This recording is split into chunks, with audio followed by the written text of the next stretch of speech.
In a world where the quality of information available to poorer communities is doctored, tainted and sometimes regressive, where the words fake news have come to mean other people's opinions, it is vital to rely on news platforms with journalists who have feet on the ground and can report the truth. New York Parrot, a New York-based national and global news outlet, is changing the narratives of media operations. We focus on the news that matters, like self-empowerment, entrepreneurship, finances, health, security, politics, and more. We strive to curb violence, racial and economic discrimination, and to promote peace and socio-economic development of multiculturally diverse world. As we give voice to the people, we also give your business a voice and make it heard.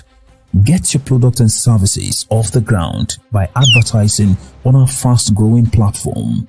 With so much of daily visits to New York Parrot, you can't afford to be invisible to prospective clients on the websites they trust the most. Our posts reach millions of people across the New York State and around the world. Advertising on our news site will unlock an audience of thousands of potential customers on your doorstep. New York Parrot is born to prosperously speak tomorrow for the voiceless.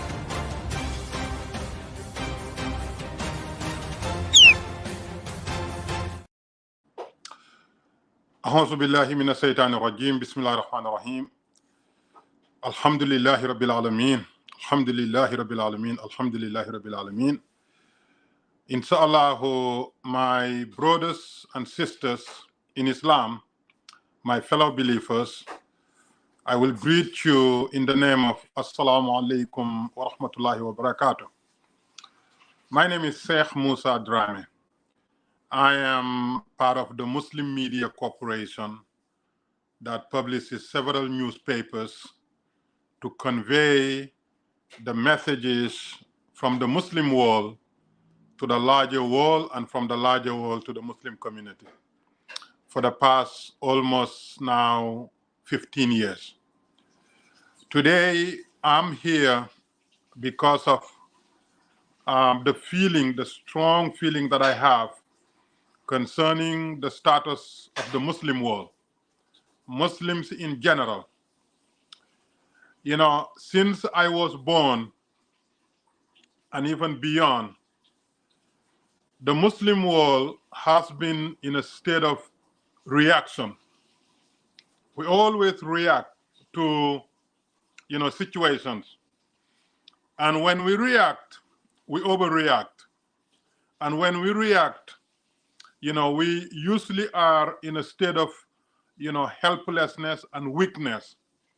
When we react to what has already happened.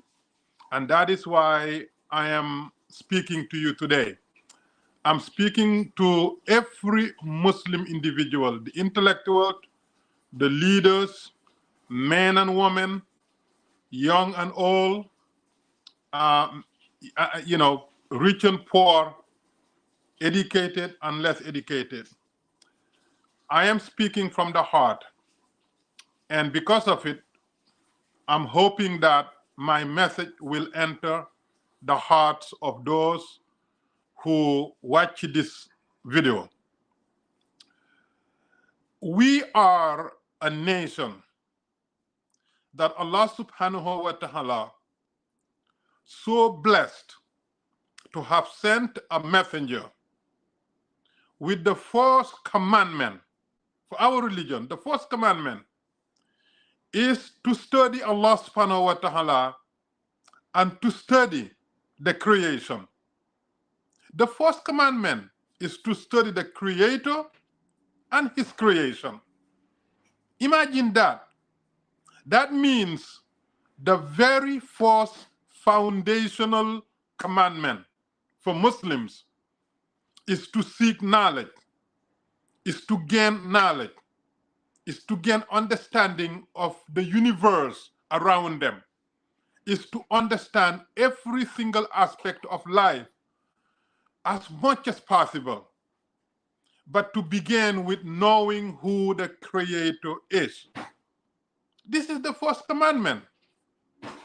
And then moving from there, the first 18 years to 20 years of the prophethood of Prophet Muhammad, peace be upon him, was about normalizing our hearts, social services, infrastructure, inserting faith and patience and cooperation and loving families and helping others. You know, all the pillars that are mandated for Muslims came at a later year. You know, pray 5 times a day, fast the month of Ramadan, you know, make pilgrimage. All these came during the later years. But the very first actions of Prophet Muhammad was to normalize hearts, was to bring the best out of us, was to promote wisdom, was to understand how things work and what our roles are as human beings in our societies. How should we react to situations? How should we deal with families and loved ones? And how should we handle bereavement? How should we celebrate? How should we deal with our neighbors? What our characters should be. These were what he was doing the first 18 to 20 years before all these mandated pillars came to be mandated. Imagine that. From day one, Allah subhanahu wa ta'ala, you know, sent Jibril and made him a prophet. And he was a prophet. Allah subhanahu wa ta'ala could have said, as of today, you must pray 5 times a day. You must fast month of Ramadan. You must make Hajj. You must give zakat. You must do this, you must do that. But no, because everything has time and space. He was not ready for it. It has to be given step by step by step. Not only him, but also his community. Get them ready. Let them understand who Allah is. Let them understand what creation is. Let them understand who they are. Let them understand what their role should be. Let them understand what this universe is made of. Let them understand every aspect of life and livelihood. Then after that, then their hearts will be firm. Their understanding will be clear. They will be now empowered to take on mandated services, such as praying 5 times a day, fasting the month of Ramadan, and so forth and so on. My brothers and my sisters in Islam, Islam is about wisdom. That's why oftentimes when someone walks into our places and desiring to join us, to become Muslim, you know, sometimes people say, oh, you got to study that. I say, no. If the person's heart is yearning to be Muslim, let that person proclaim the testimonial. And then let that person take his or her time until that person's heart is reconciled with the religion, until he is able to carry out the duties and the mandates. But don't just come up with all these mandatory practices that may confuse him or burden him or overwhelm him. Let the heart slowly develop into strength so that when he's ready for the mandated services, he'll be able to do them correctly. Don't just, you know, load the person with everything that he's not known for to a point where he can no longer do it. So today, my brothers and my sisters in Islam, I am so touched by our reactionary nature, where we should not be reacting, we should be leading. But today we are reactionary creatures. The world around us is going. People are leading. People are inventing. People are innovating. People are making things happen. Nations are progressing. But the Muslim world continues to react and react and react. And unfortunately, these reactions have now put us in a very negative space, to a point where we normalize, unfortunately, extremism. We normalize violence. Oftentimes, our grievances are manifested by extremism, hatred, violence. You know, whatever happened, you will see some Islamic scholars that justify extremist elements within Islam. Today, around the Muslim world, you have extremist groups creating havoc, and some scholars normalize their actions. As a matter of fact, some scholars deem them as the real Muslims doing their jihad. Hell no. That's never ever been the case.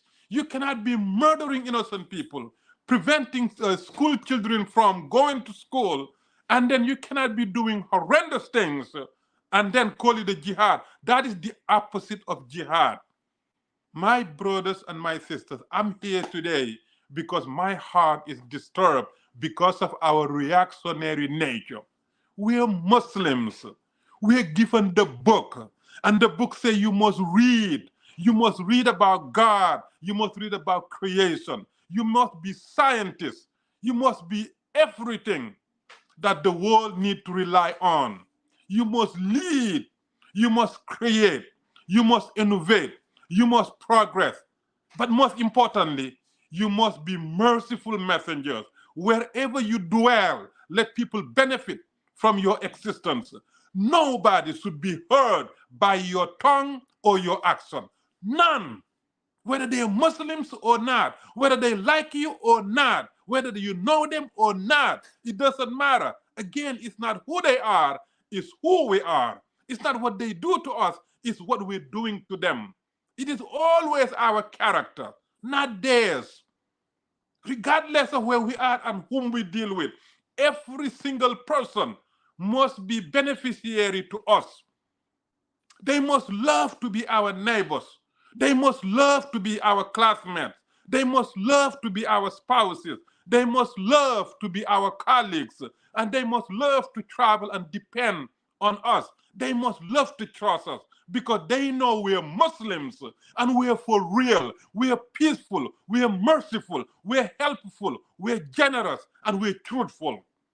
We can never be hateful creatures. We can never be violent creatures. We can never ever be those that bring burden to society. That is not us.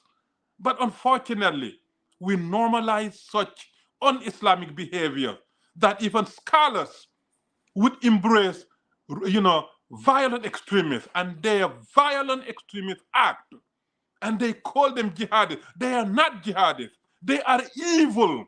They are opposite of the doctrine of Islam. We are merciful messengers. And my heart was disturbed by almost 2 billion Muslims, the fastest growing religion in the world, a religion whose platform is exclusively peace and justice. Exclusively peace and justice. Even Allah subhanahu wa ta'ala said, when you are going about your business and some ignorant people antagonizes you, you just give them salam. You just give them peace. Let them know you are peaceful. Let them know you're about peace. Let them know that you will never ever return ignorant action toward you, violent action toward you, hateful action toward you, mischaracterization, character assassination. That is not you. If they do it to you, you avoid them and you give them peace. But today, what we're seeing is a reactionary creatures. Almost 2 billion people. The world should be rejoicing with Islam, with us. But we don't do it. The second thing, my brothers and my sisters, we must value secular education. We must value secular education. Not every one of us will be imam. Not every one of us will be religious leaders. Not every one of us will be religious judges. But every one of us must have the basic understanding of life and the basic science and the basic mathematics and the basic survival skills. Therefore, we must value secular education. We must come back to what Allah subhanahu wa ta'ala said. You study Allah and you study creation so that you can maintain a decent, productive life. At the end of the day, we are here for short time, and our rewards will be given to us based on what we do while we're here. Therefore, science must be subjects that is prevalent to the Muslim world. Nobody should be more advanced in science, in math, in engineering, in law than Muslims, because we are mandated to seek knowledge and to be knowledgeable. Therefore, let's value secular education. Yes, everybody loves to have their children memorize Quran and be proficient in Islamic studies. That is great, noble. But guess what? We have a lot of it in the Muslim world, but yet our children are dying to go to the secular world because they cannot maintain their livelihood just by memorizing Quran, just by being proficient in Islamic studies. It doesn't work that way. We can have both, but we also have to empower those children who want to be mechanics, who want to be doctors, who want to be teachers, who wants to be lawyers, who wants to be engineer, who wants to be astronaut, who wants to be farmers, who want to be shepherd. Whatever they want to be, we have to provide mechanism and avenue in which they can obtain it proficiently and competently. Therefore, let us value secular education in our lives. That's why we're promoting STEM education in the Muslim world: science, technology, engineering, mathematics. We must take the next decade and call it the decade of Muslim STEM. Let Muslim world be the #1 STEM graduates. Then we'll see what happens.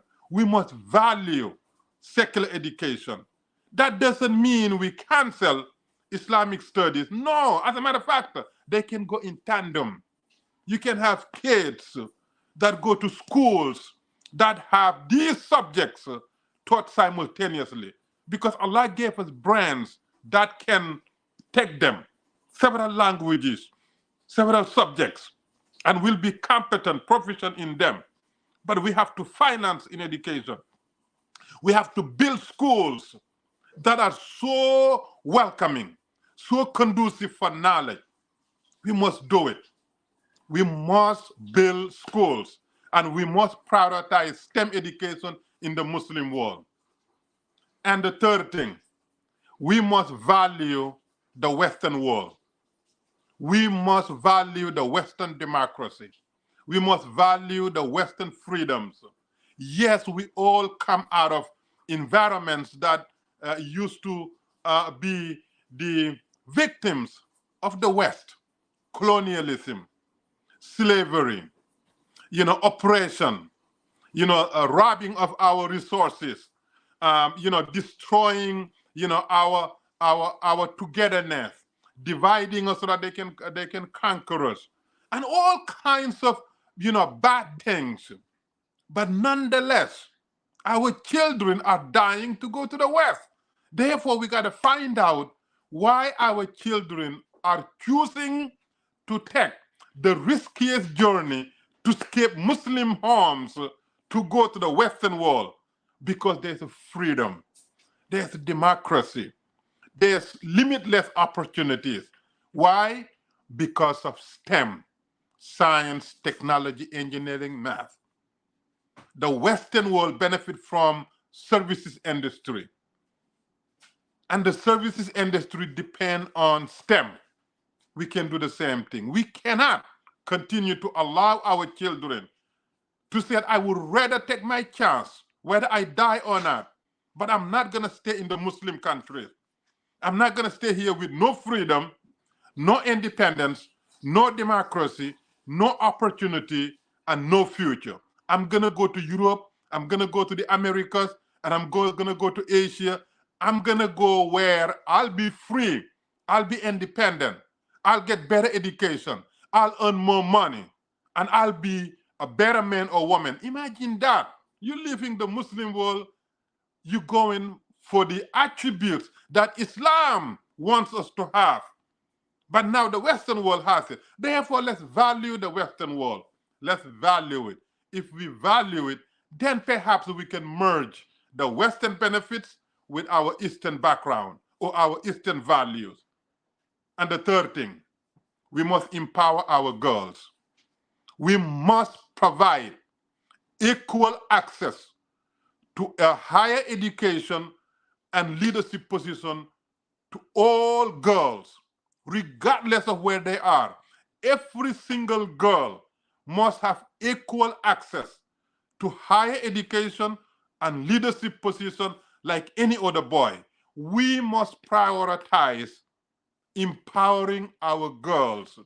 We must prioritize making sure that our girls stand for more than just serving their man. You come to the Western world, every profession you see men and women. Every leadership position you see men and women. We can maintain our Islamic identity while empowering girls. If we do not empower girls, we are squandering 50% of our potential. And every Muslim nation that fails to educate its girls, it's a Muslim nation that depends on the Western world for finance and economics and everything else. We have to be smart. We have to set. We have our boys and our girls, and the most empowering thing is education. And we cannot educate only boys or only rich boys and leave the girls and poor boys. We educate all of them so that they can free our nation from deprivation, from poverty, and from lack of progress. Let us value our girls. Prophet Muhammad, peace be upon him, his financier, his supporter, his protector, the force who believe in him, was a successful business entrepreneur, female entrepreneur. Successful female entrepreneur, sheltered, protected, loved, financed, and give children to Prophet Muhammad. Successful female entrepreneur. That should be the strongest message that we cannot leave our girls out, regardless of the cultural background that is now saying, oh, girls' education should be limited, this and that. They are following satanic verses. They're not following Islam. Because if they followed Islam, then they will follow the examples of Prophet and his wife, Khadija. Even Aisha. A lot of the hadiths that we are reading and accepting, a lot of them come from Aisha, meaning that scholarship. And I'm going to end with this. The state of Israel. The state of Israel is something that has completely traumatized the Muslim world. It has completely disarmed the Muslim world. It has completely rendered the Muslim world helpless. It has completely removed intelligence from the Muslim world. The state of Israel, a size of New Jersey in the United States, one of the smallest piece of land in the world. The entire Jewish world is about 16 million people. If you put any African country, it has more than 16 million. The entire Jewish world is about 16 million people or less. Almost 2 billion people is in, a state of paralysis because of a state of Israel. Now, we have to see things in a different light. Allah subhanahu wa ta'ala said, your condition will never change until you change what's in you, how you think, your attitude. We have 57 nations that are members of the Organization of Islamic Cooperation. Out of them, 22 Arab League nations, proud Arab nations, Arabic language, Arabic heritage, Arabic culture, Islamic religion, Arabic pride, and they deserve it. And we are proud of them. And they are strong. And God give them some of the most resourceful land, whether they're big or small. The resources that they have, the world need. Alhamdulillah, we should celebrate it. 22 Arab League nations, 57 OIC members in the state of paralysis because of a tiny state of Israel. It's time to see Israel in a different light. And I'll give you my suggestion. As of today, if we take Jordan, take Lebanon, take Syria, take Egypt, and take Saudi Arabia, these 5 nations today can decide a state of Palestine. These 5 nations have the ability today, tonight, to say a state of Israel must be created, and it will be created. And how? Well, because these borders that you call Jordan, Lebanon, Syria, Egypt, this and that, these are colonial borders. They are not divine borders. They were not there before colonialism. The Holy Land itself doesn't begin with this, end with that. Jordan doesn't begin with this, end with that. Egypt doesn't begin with this, end with that. These are colonial borders. And all these colonial borders were defined for their benefit. So they're no longer there. Now you have Muslims, brothers and sisters. We can come together and say, Palestinians deserve their state. They should no longer be dying. They should no longer be in the state of helplessness. They should no longer be the oppressive state. They should no longer be denied the basic human dignity. The Palestinians, like anybody else, deserves what anybody else has, the state of their own, the future they can be proud of, the future that is conducive for their children to excel, to be successful leaders, to be entrepreneurs, to be teachers and doctors and lawyers, and to be able to travel with pride, just like the 22 Arab League nations. And today that can be possible. We think it's in the hands of Israel. No, it's in the hands of the Arab League. They can make it happen today by agreeing to recognize that these borders are colonial borders. We can fix state of Israel, safe and secure, and the state of Palestine, safe and secure, today, today, today. Let us not continue to humiliate Palestinians.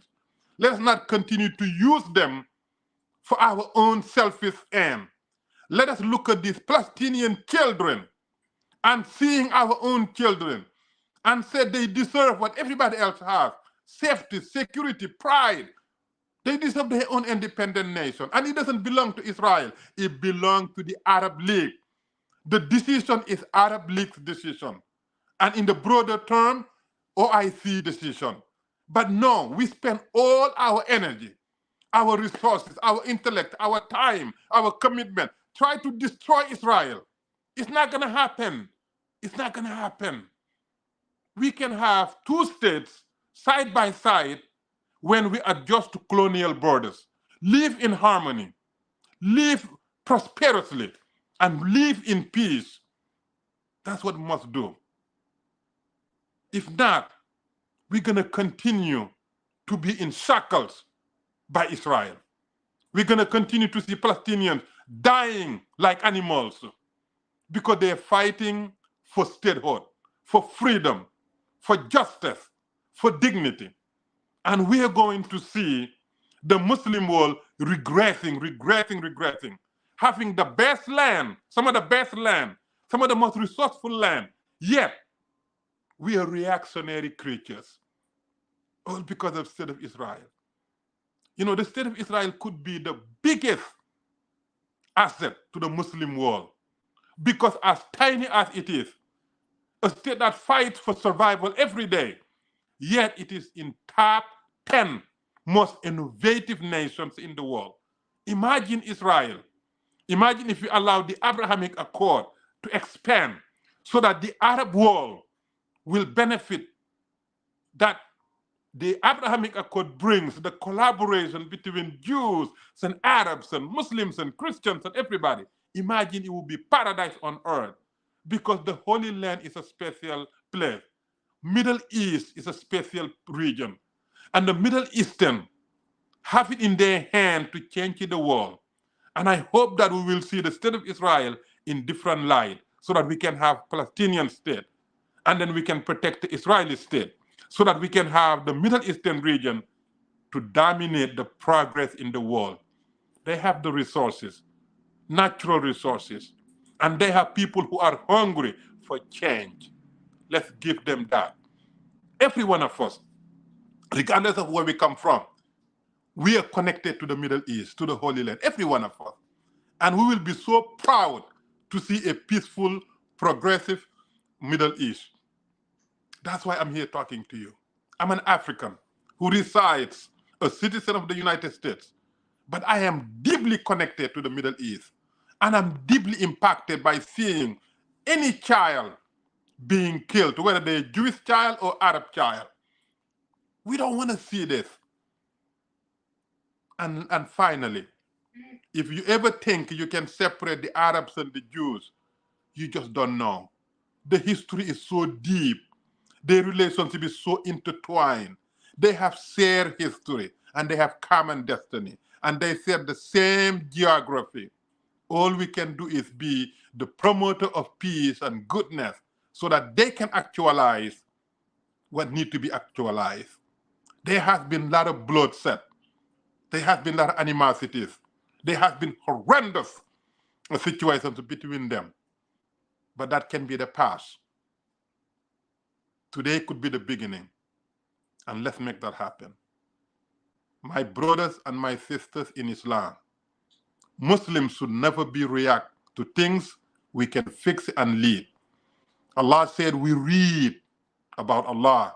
Then we read about science, universal science. And then we lead in education, in knowledge, in peace and in justice and in truthfulness, in independence, in freedom. And then we liberalize our children so that they will not die drowning because they want to go to Europe. Or they will not think that extremism is the only way to address their grievances. Or hurting other people, or believing that other people, is their enemies or obstacle to their progress. That is not the case. Our enemy is ignorance. That said, we have no other enemy except the ignorance. The moment we occupy the highest pinnacle of knowledge in every area, STEM, then we realize that our only enemy is ignorance. And that is why I wanted to come here today and pour my heart so that you know how I feel. I am a father. I'm an adult. I'm a husband. And I am a community organizer. I'm a proud Muslim. And I want to see my faith and my people not only to succeed, but to lead in whatever that is best and not ever be seen to things that are harmful. That's why I'm here. I'm hurt. I'm hurting because we're reacting. I'm hurting because we have so many ignorant people. I'm hurting because our scholars are justifying extremism, violence, and hatred. I'm hurting. I don't want the world that I inherited to be the world that I bequeath to my children and their children. I want a better world for everybody, but especially for the Muslim world. I want us to serve the purpose in which Allah subhanahu wa ta'ala bless us with. A peaceful nation, a moderate nation, a just nation, a balanced nation, a hospitable nation, a nation that when people attack you, you said, I'm here for peace. I'm here for justice. I'm here for love. I'm here for diversity. I'm here for understanding. I am one of you. We're all human beings, and we all must help one another. I will never hurt you because I'm an asset to my neighborhood. I'm an asset to my neighbors. I'm an asset to my society. I'm an asset to everybody. I will never hurt you. You will not get hurt from my tongue, or from my action, because our prophet said, if I do that, then I'm not a Muslim. If my tongue or my actions hurt you, I'm not a Muslim. A believer cannot hurt other people with his tongue or her tongue, or with his action or her action, because we are merciful messengers following a merciful messenger sent by merciful creator. And let's understand who we are and live accordingly. Assalamu alaikum wa rahmatullahi ta'ala wa barakatuh. Do you wish your business makes it to the top list of the most searched for business in the US and around the world? Or are you searching for halal compliant services and products online? Then Halal Finder is your online resource directory pointing you to the right places and products. Let's help you explore halal products and services of your choice as we manage